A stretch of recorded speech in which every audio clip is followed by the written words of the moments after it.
Aleluia. Quero saudar toda a igreja com a paz do Senhor. Aproveitar que você está em pé. Você que trouxe sua Bíblia, abra em Êxodo, capítulo de número 21. Enquanto você procura, agradecer ao pastor Heiser, pastor Carlos, que foi muito interessante, né? Eles são os nossos professores de teologia. E você que gostaria de aprender um pouquinho mais da palavra de Deus, toda segunda-feira, a partir das 19h30, temos 2 horas de teologia. Literalmente, é uma bênção. E hoje uma grande responsabilidade de alimentar você, que é a noiva do Cordeiro, e outra grande responsabilidade que meus 2 professores estão aqui. Amém? Que Deus abençoe a vida dos irmãos, que Deus abençoe a sua vida. Eu tenho certeza que neste culto de ensino nós vamos aprender bastante. Êxodo capítulo 21, verso 1,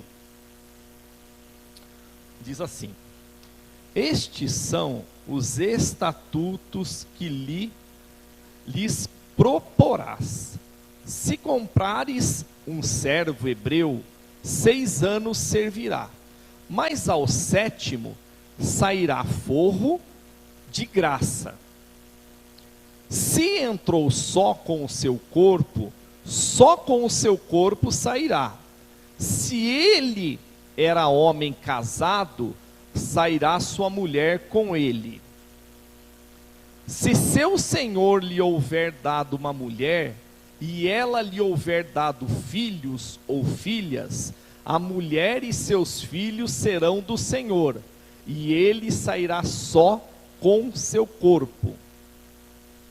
Mas se aquele servo expressamente disser: eu amo a meu senhor, e a minha mulher e a meus filhos, não quero sair forro, então seu senhor o levará aos juízes, e o fará chegar à porta ou ao postigo, e seu senhor lhe furará a orelha com uma sovela, e o servirá para sempre.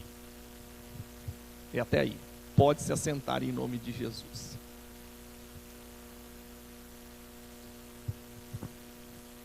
Irmãos, para você que leu junto comigo a primeira vez, tem um monte de palavras aqui que vocês vão ter que ter o conhecimento pelo dicionário. E eu fiz esse favor para vocês, já que é um culto de ensino, eu fiz esse favor de saber o que é um postigo, o que é uma sovela, o que é um forro, o que é expressamente, o que é um estatuto. Então eu fiz, na realidade, isso para vocês como professor, porque hoje é um culto de ensino. E guarde esse tema: o servo da orelha furada. O servo do quê? Amém. Quando a gente chega no versículo 1, antes de começar, eu gostaria que os irmãos, quando viessem para o culto de ensino, tivesse 2 materiais. O principal, primordial, é a palavra de Deus. Amém? Culto de ensino da palavra, culto da palavra, culto de ensino da palavra, culto de doutrina para ensinar a palavra. E qual a segunda ferramenta? Uma caneta. Porque se eu falar para você o que é uma sovela, daqui a um tempo você já esqueceu o que é.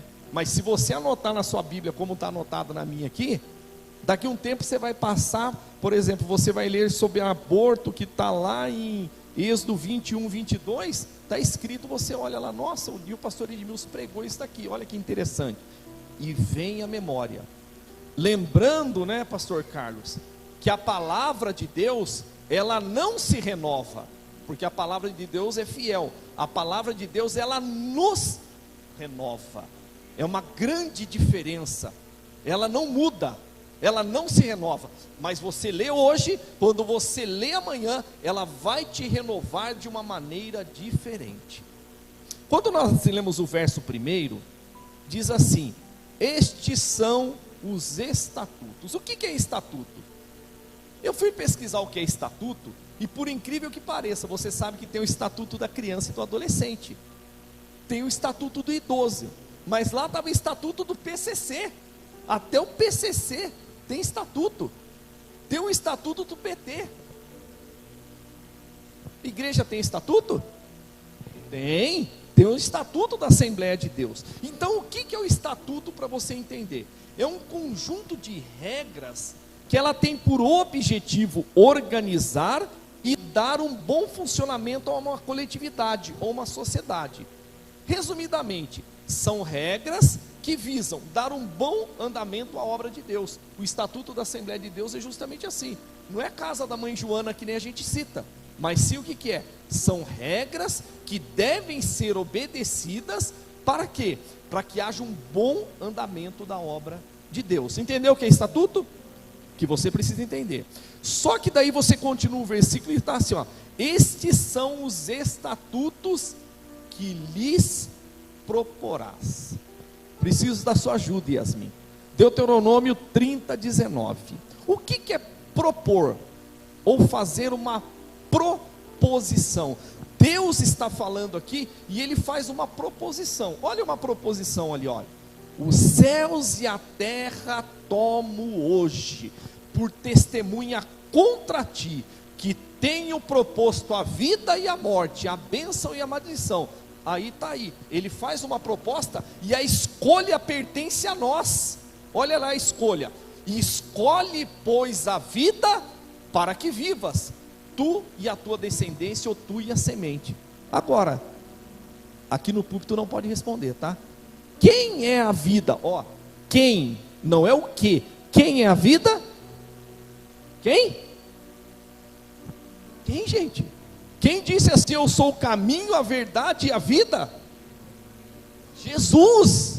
Olha só, ó, escolhe, pois, Jesus, para que vivas, tu e a tua descendência. A escolha que temos que fazer é por Jesus, porque Ele é o caminho, não tem outro jeito, não tem outra maneira. É uma proposição. Quer ver outra proposição? Todo mundo conhece Malaquias 3:10. Talvez seja o versículo mais pregado no momento de dízimos e ofertas. Mas olha o que fala em Malaquias 3:16. Ó, essa reunião que nós estamos fazendo hoje, ó, ela está escrita, ó.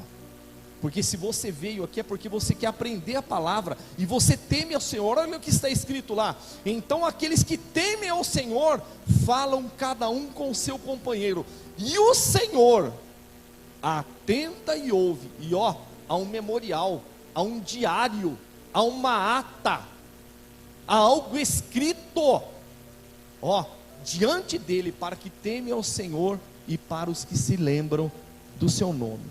E para terminar, Isaías 1:19 diz assim: se você quiser e me ouvir, você vai comer o melhor dessa terra. É uma proposição. Você quer o melhor dessa terra? Então me ouça.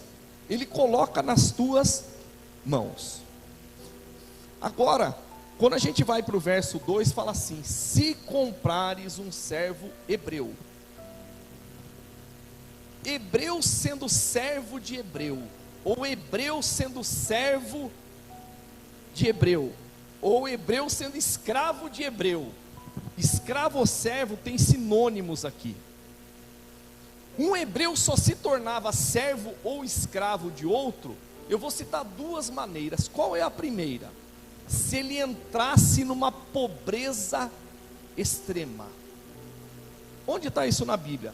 Lucas 15, a partir do verso 11.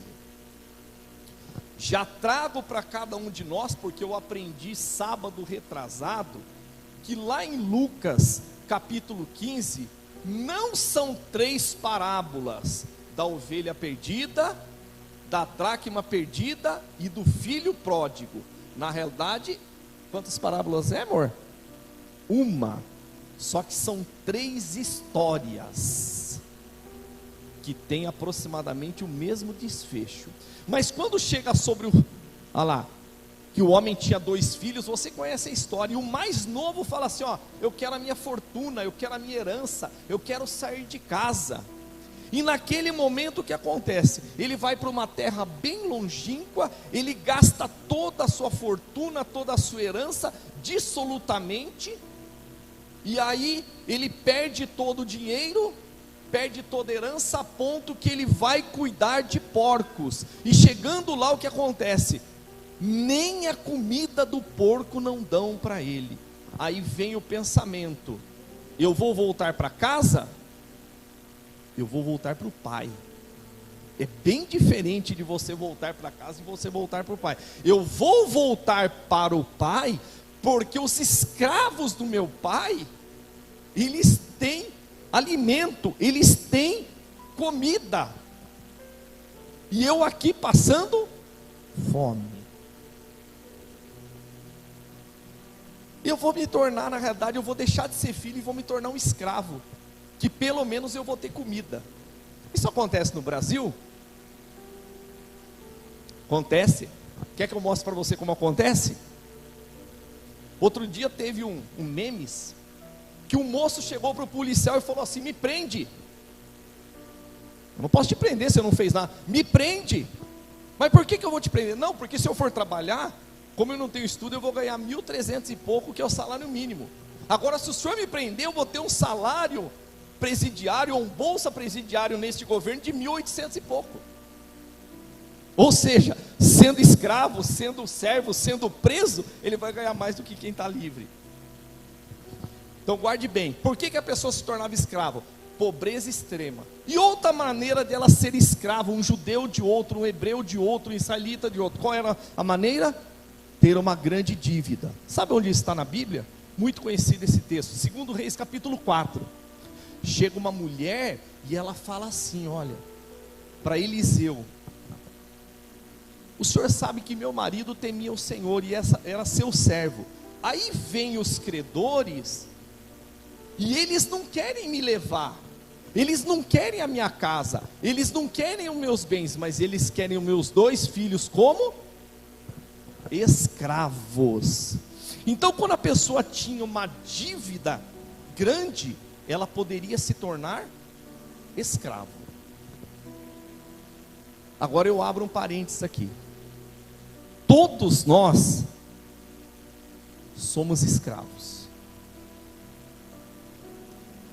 de algo, mas se nós quisermos, nós podemos nos libertar. E eu vim aqui para ensinar você como você se libertar. Por exemplo, você quer ver uma coisa atual que escraviza o povo? Todo mundo tem. Fala. Celular. Pense um negócio que escraviza todo mundo. Estou mentindo? Então nem vou explicar nada. Quer ver outra coisa que escraviza a pessoa? A mente. Tem pessoas que são escravizadas pelo passado. Aí eu te pergunto, você consegue mudar o seu passado? Já passou. E hoje você colhe as consequências daquilo que você fez no passado, seja boa ou seja ruim. Mas tem pessoas que são escravizadas pelo futuro. E o futuro chegou, mas fica tão ansioso: o que eu vou fazer, como é que eu vou resolver, como é que eu vou pagar. Mas o grande detalhe de tudo, tanto é que eu escrevi aqui, ó, Eduardo Campos. Aprendi com o pastor Eduardo Campos. O que você fez lá atrás, por uma imprudência, porque você não vigiou, ou porque literalmente você fez algo errado, emprestou, ó, o que Deus está falando para mim, emprestou o seu cartão, emprestou o seu nome, emprestou dinheiro. Pastor Moreira prega aqui e eu assino embaixo, porque eu aprendi com ele. Se a pessoa não cuida nem do nome dele, do dinheiro dele, ele vai cuidar do seu? E eu já emprestei, tá? E ó, quebrei a cara. Então não empreste.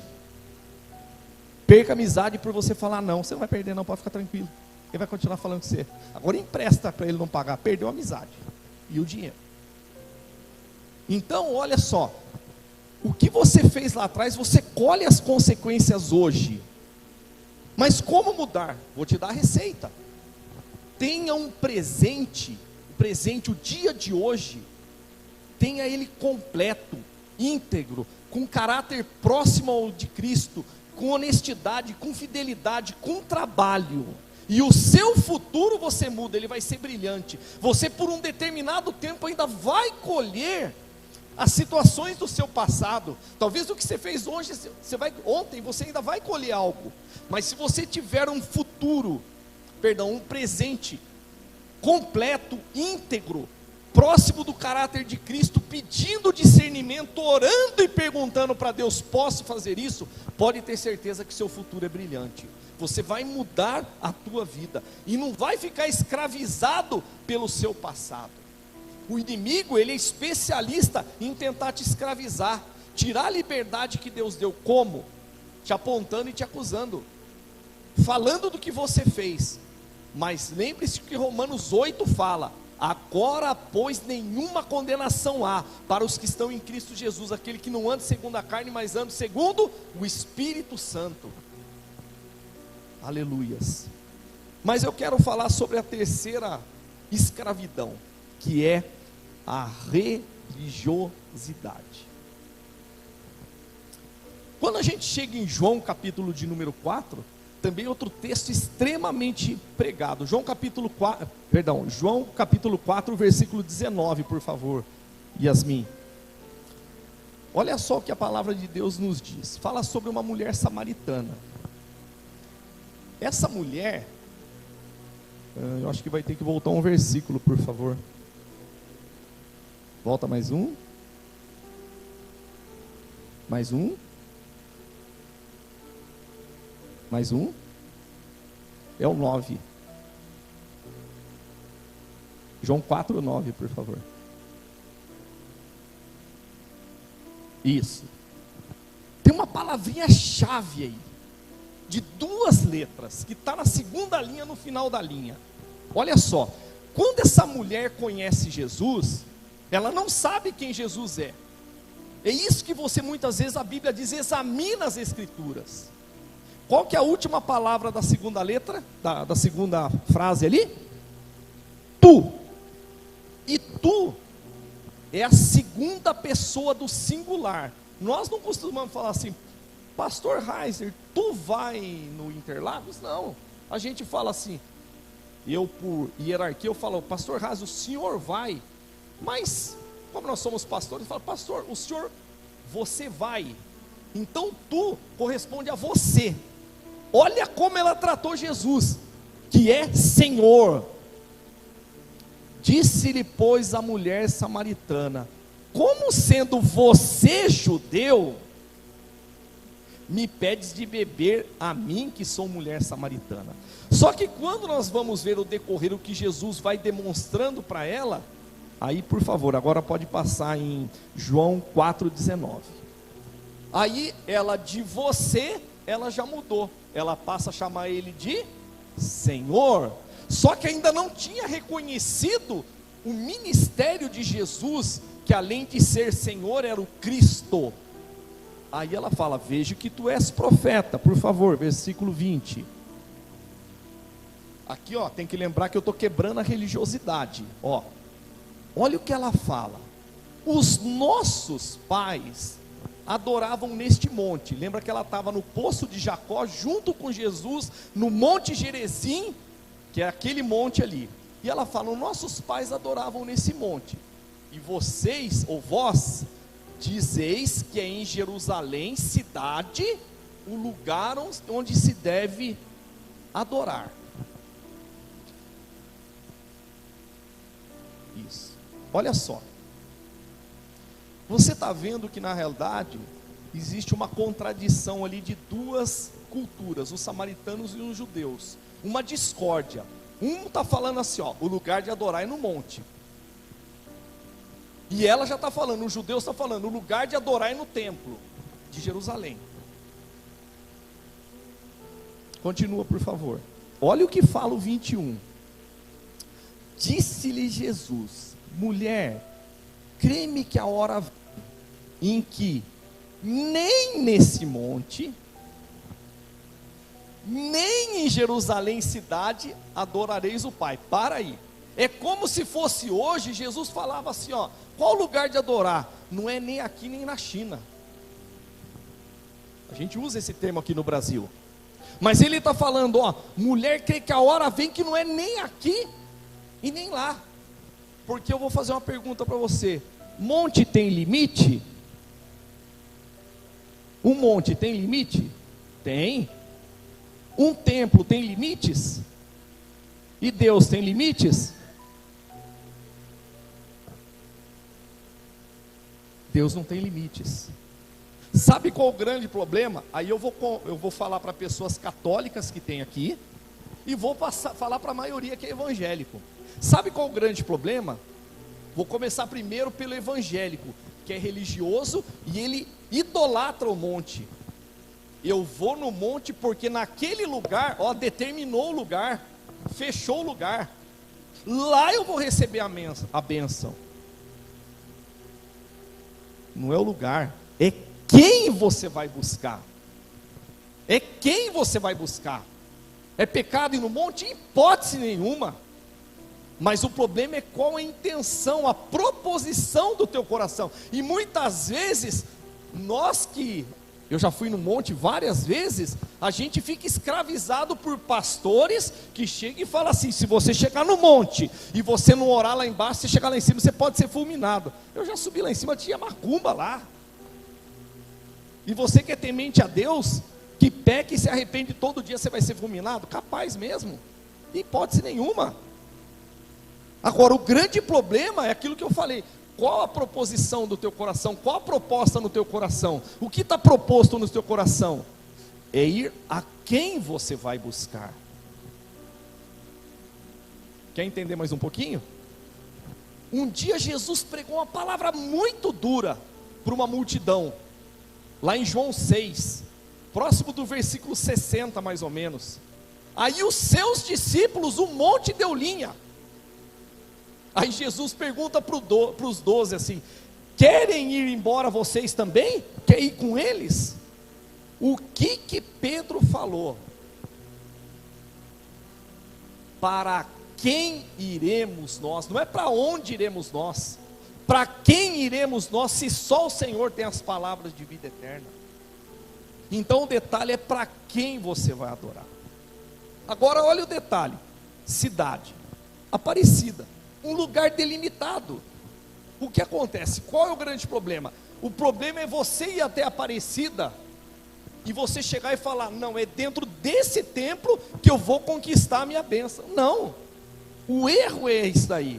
O erro é na realidade que a pessoa vai atrás da cidade, vai atrás de um lugar determinado, um lugar de limites, em vez de chegar e falar assim: não, eu vou lá dentro do templo de Aparecida e lá eu vou buscar Deus. Esse que é o grande segredo. O problema não é o lugar, o problema é a maneira que você vai buscar. Nós estamos dentro de um templo, mas eu garanto que cada um que veio aqui, veio justamente para buscar o quê? A Deus. É a Deus. E tem milagres que só vai acontecer dentro da igreja.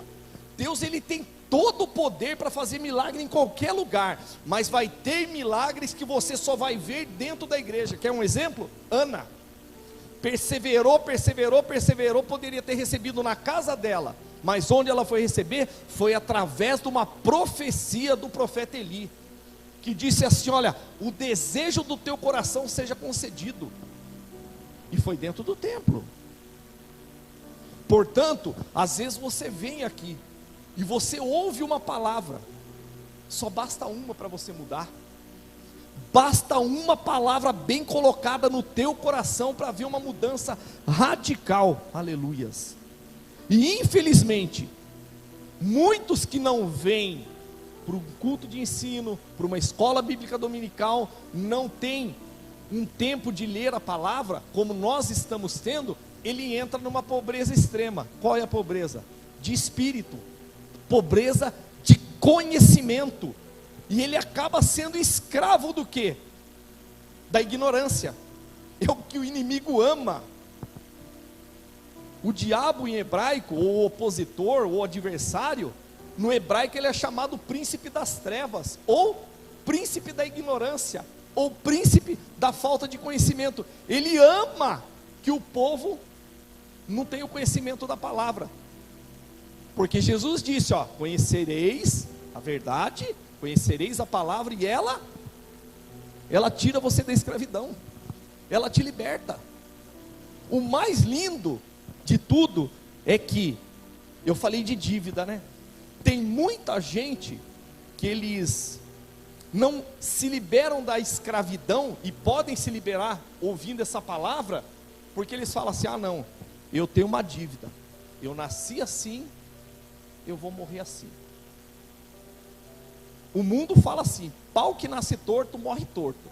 Mas eu falo para você que aqui tem um marceneiro, que se chama Jesus, tem um carpinteiro, que o pau pode nascer torto, mas ele vai limar, ele vai passar uma flap, ele vai passar uma plaina, ele vai lixar, ele vai envernizar, e você vai ficar o que ele quer como instrumento na vida dele.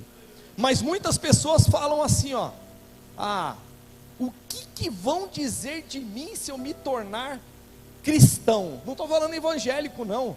Deus não quer que você se torne evangélico, protestante, não. Ele quer que você se torne cristão. O que os meus parentes, os meus pais que me criaram vão falar? É como se você tivesse uma dívida para os seus pais. Você não tem dívida com seus pais não, você tem dívida para Deus, e Ele mesmo pagou a dívida que você tem para Ele mesmo.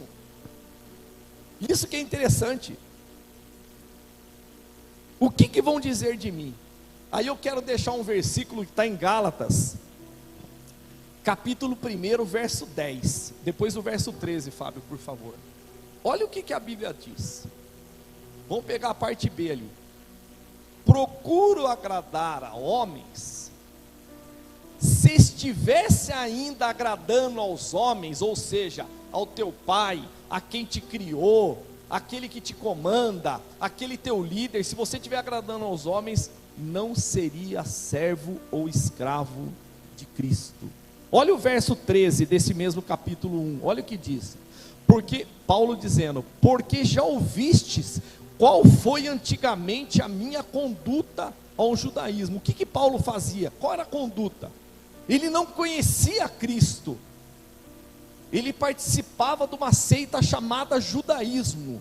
Quando começou a ter os cristãos, ou a igreja do caminho, que foi a primeira igreja chamada, o que acontecia? Ele era perseguidor, ele tinha carta para prender, ele tinha carta para matar, consentir a morte, como foi de Estevão, ele tinha carta para chicotear, apedrejar, fazer o que ele quisesse. A conduta dele era esta.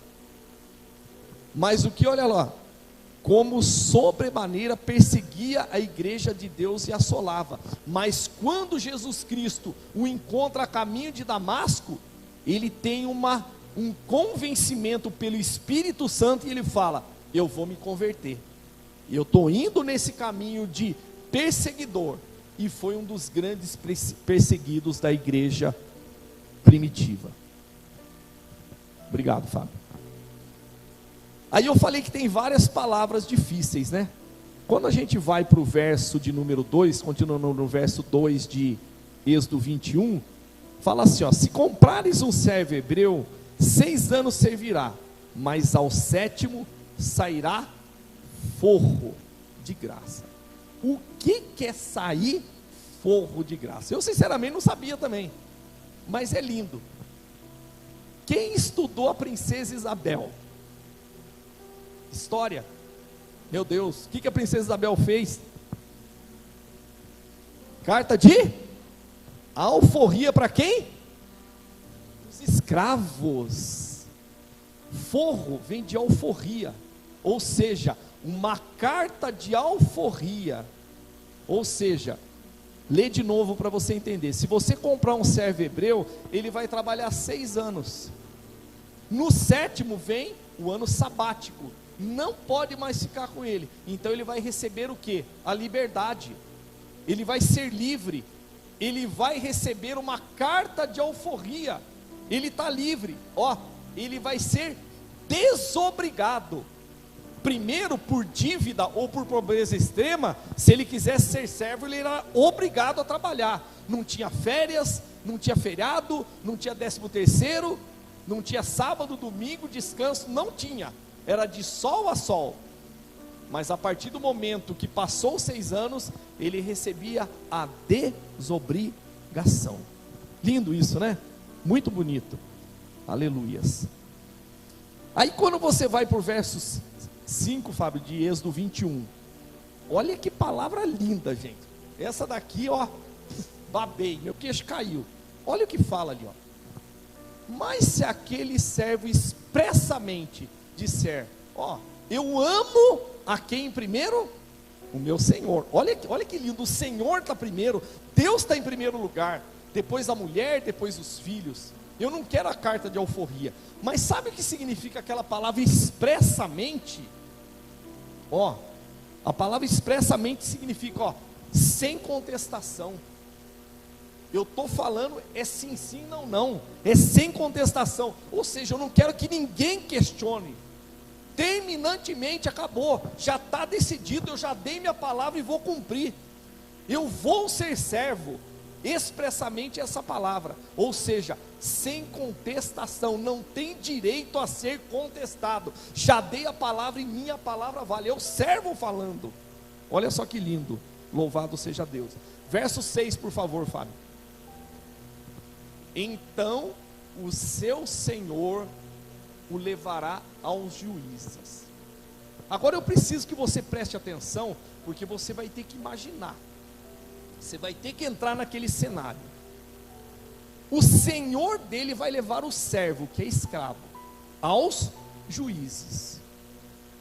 E aqueles juízes, eles estão ali justamente para quê? Para confirmar, ser testemunhas oculares, para talvez redigir um documento em que aquele servo quer ser escravo ou servo do seu senhor para sempre. O detalhe é que talvez o servo estava lá fora. Por quê? Onde que o Senhor vai colocar ele? Ah lá, e o fará chegar à porta. Então vai ter juízes do lado de dentro, e vai ter pessoas do lado de fora também olhando, e ele vai ficar justamente no limite da porta, ou do postigo. O que é postigo? Postigo é aquela janelinha que tem na porta, que a pessoa chega e olha e fica espreitando quem que é. Hoje tem câmera, hoje tem olho mágico, mas postigo é aquela portinha, aquela portinhola que a pessoa tinha um trinquinho, deixa eu ver quem que é. Então a porta poderia está fechada, mas o servo ia ficar ali. Mas vamos imaginar que a porta esteja aberta. Então o pessoal de fora ficava olhando, e os juízes do lado de dentro, e o Senhor estava à porta. E naquele momento ele pegava uma, olha lá, sovela. O que é uma sovela?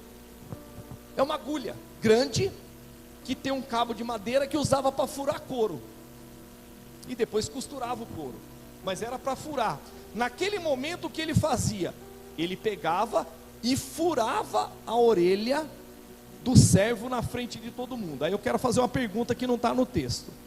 Você, mulher que já furou sua orelha, você furou no dia, você precisa colocar alguma coisa para o furo continuar aberto? Sim ou não? Sim. A Bíblia não fala, mas foi justamente onde Deus na realidade me deu essa palavra. Eu creio, aí é o Edmilson que está falando, não é a Bíblia, que aquele senhor, ele tinha um tipo de brinco, em que ele colocava na orelha do soldado, e aquele brinco era patenteado. O que é patenteado? Ou seja, era daquele senhor, que qualquer que olhasse aquele servo, falava, opa, aquele escravo, aquele servo, ele tem dono, ele tem um proprietário, ele tem um senhor, e é fulano. Entenderam até aí?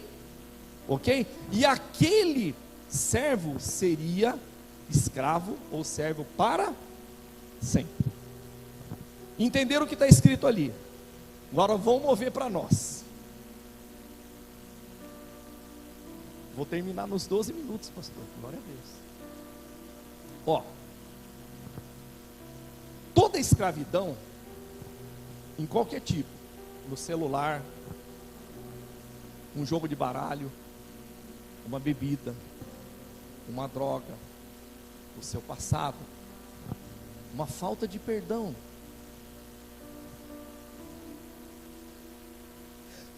tudo isso vai cerceando a sua liberdade. Pastor, não entendi essa palavra. Vai impedindo a sua liberdade. Outra coisa que ela impede, a sua dignidade. Outra coisa que ela impede, a sua paternidade. Outra coisa que ela impede é a sua vida. Mas se eu perguntar, qual é a pior escravidão que existe? Eu não vou falar, Deus vai falar com você através da palavra.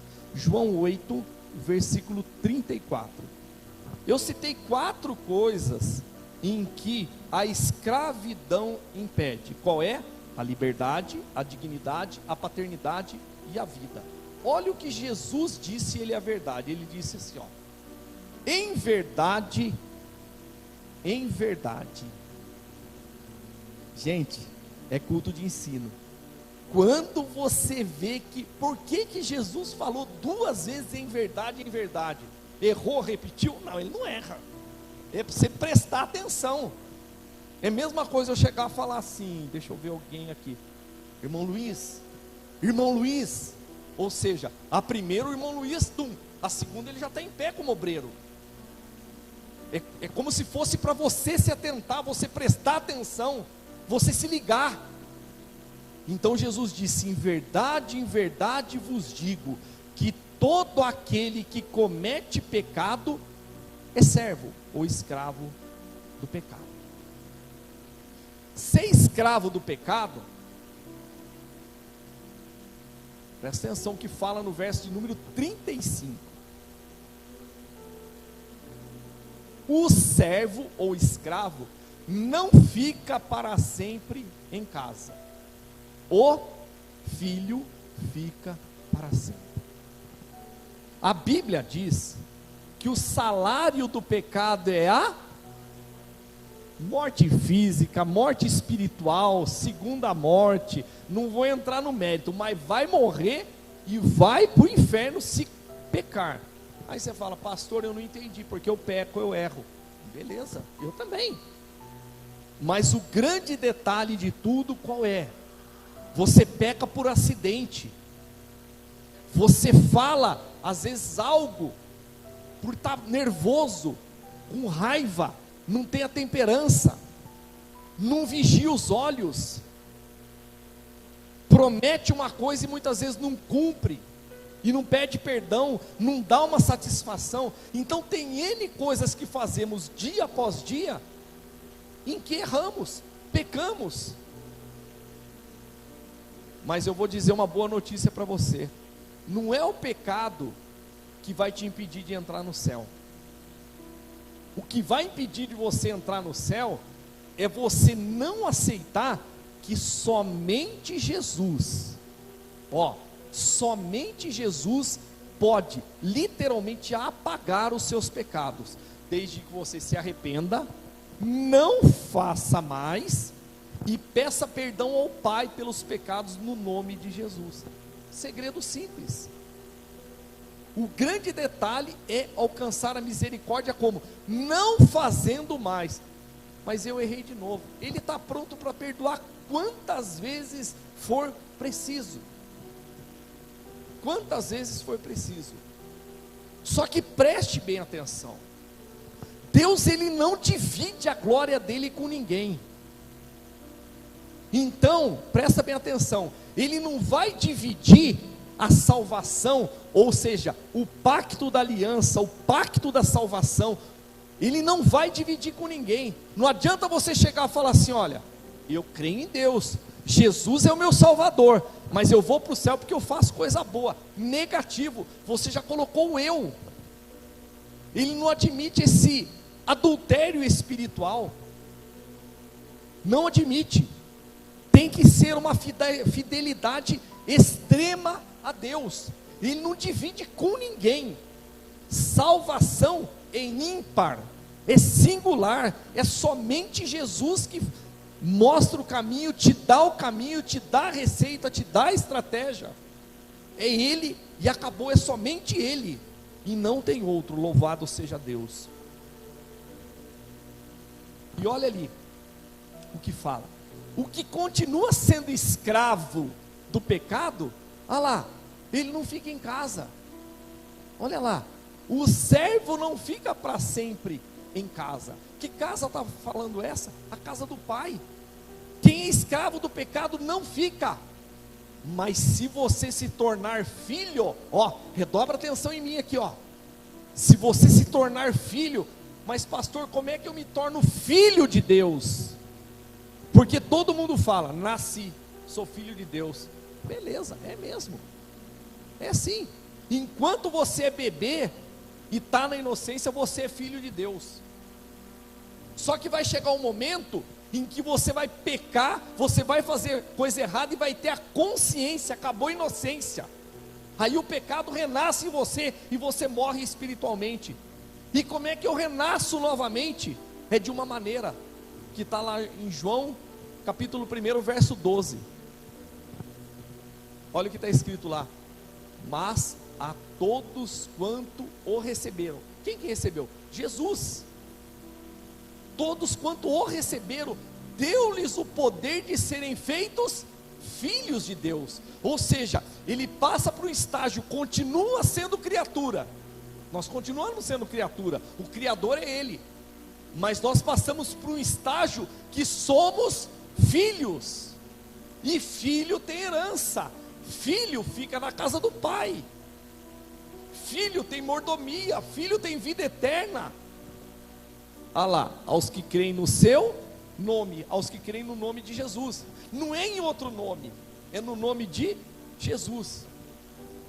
Agora, como é que você é liberto dessa escravidão, Fábio, por favor? João 8,36, na continuação. Olha o que diz assim, ó. Se pois o Filho Jesus vos libertar, verdadeiramente você será livre. Aí eu comecei a imaginar, meus pastores, assim, olha. Imagina que uma pessoa está presa, vamos dizer, pelo celular. Imagina uma cadeia. A casa dela se torna uma cadeia, uma prisão. Não quer sair para nada. Ou uma depressão, ou uma ansiedade, uma síndrome do pânico. O cativeiro dela é escravidão, onde é o quarto dela, a casa dela, não toma banho, não quer sair, não quer comer. Ok, mas a partir do momento que a gente se torna livre por Cristo, o que acontece? A gente tem o mundo inteiro. Mais do que isso, no arrebatamento a gente vai ter o universo inteiro. Nós não estaremos mais em prisões, a gente não tem mais limites. Por quê? Se o Filho vos libertar, verdadeiramente sereis livres. Só que eu pergunto para você, qual que é o tema mesmo? O servo do quê? Do nariz furado? Como é que é? O servo da orelha furada, né? Êxodo 21, né? Mas eu quero te fazer uma pergunta. Hoje você precisa fazer um furo na orelha?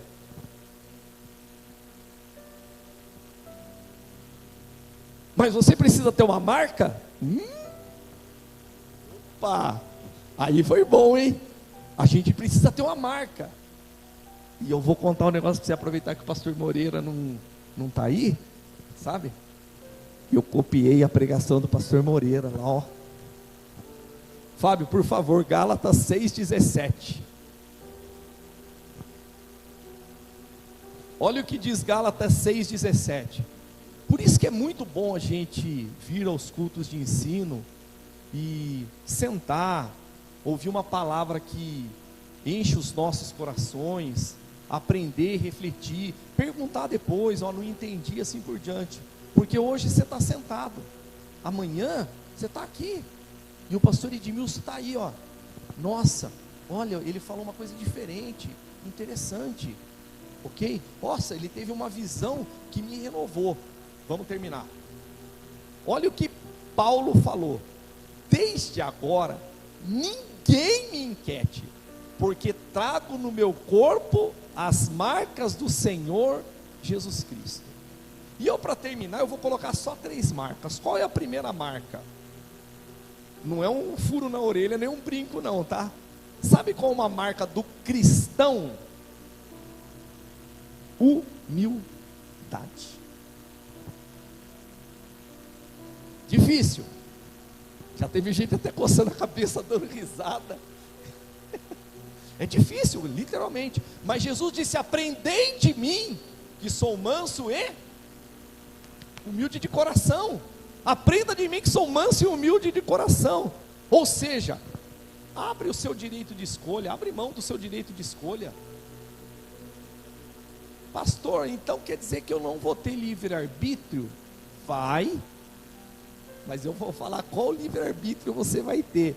Não é o livre-arbítrio de escravo do pecado, não é um livre-arbítrio pecaminoso, mas é um livre-arbítrio santificado, é um livre-arbítrio ao qual Jesus vai tomar as decisões para você. É esse livre-arbítrio. Você pode fazer, nada pode se tornar o seu Deus a não ser Ele. Tudo é lícito, mas nada pode se tornar o seu Deus. Você não pode se tornar escravo de nada a não ser do Senhor Jesus Cristo. Qual outro? Outra marca: gratidão. Porque se você ler o texto que eu li para você em Êxodo 21, chegou um momento lá no verso de número 5, aquele servo disse: eu amo expressadamente o meu Senhor, eu amo Ele, eu escolhi Ele porque Ele é bom. Por que você escolheu Jesus? Aqueles servos naquela época, só tinha uma marquinha na orelha. Vou colocar algumas marcas de Jesus só: coroa de espinho, 39 chibatadas com o azorrague, um chicote de três fitas, vamos dizer, de couro, que tinha pedaço de ferro, pedaço de osso, que batia e dilacerava. Cravos na mão, ficou pendurado pelas mãos. E a cruz, sabe no que ela nos matava as pessoas? Por asfixia, sufocamento. E Jesus ficou até o fim. Foi furado de lado, foi furado as mãos, foi furado os pés. No lugar de quem? No meu e no seu. Então, hoje nós servimos Jesus, somos escravos de Cristo. Por quê? Por duas coisas: gratidão,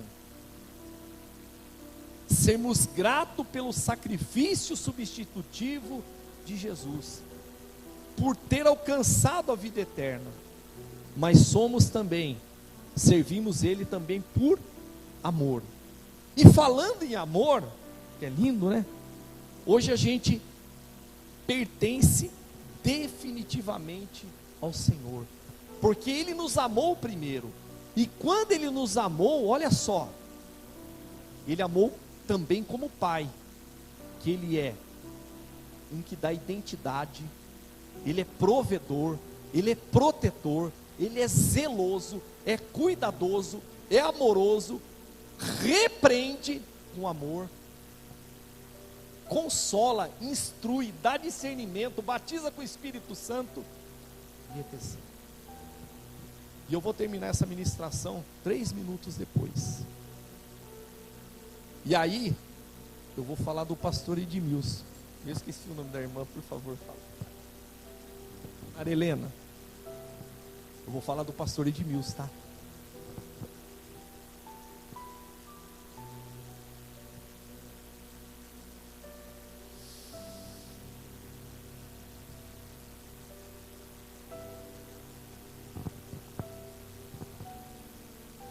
Muitas vezes a gente é escravo da gente mesmo.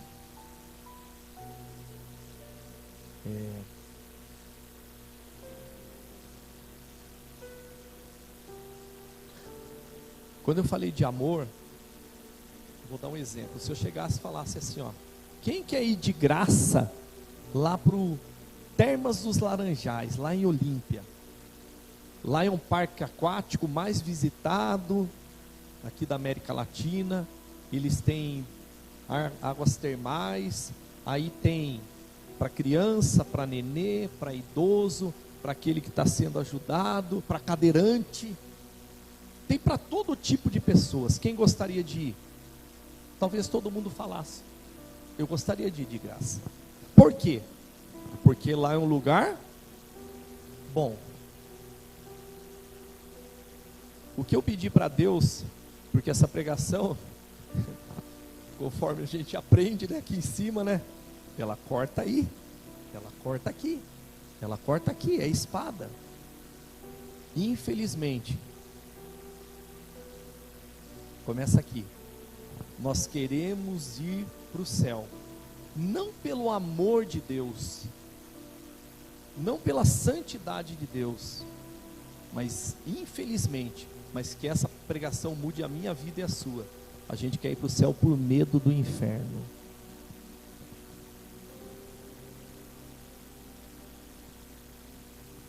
Eu estou mentindo? A gente quer ir muito mais para o céu com medo do inferno, porque a Bíblia fala muito do lago de fogo e enxofre, uma eternidade sem Deus, do que propriamente o que Deus representa para as nossas vidas. Que essa palavra fique no teu coração, que a gente aprenda a conhecer um pouquinho mais de Deus, e que a gente libere dessas algemas, que muitas vezes ficam em nós, essa escravidão que muitas vezes ficam em nós. Amém? Vamos orar? É bom orar, né? Eu vou passar o microfone aqui para quem é de direito. Amém? E agradeço a oportunidade. Dá uma salva de palmas ao Senhor. Obrigado pela oportunidade.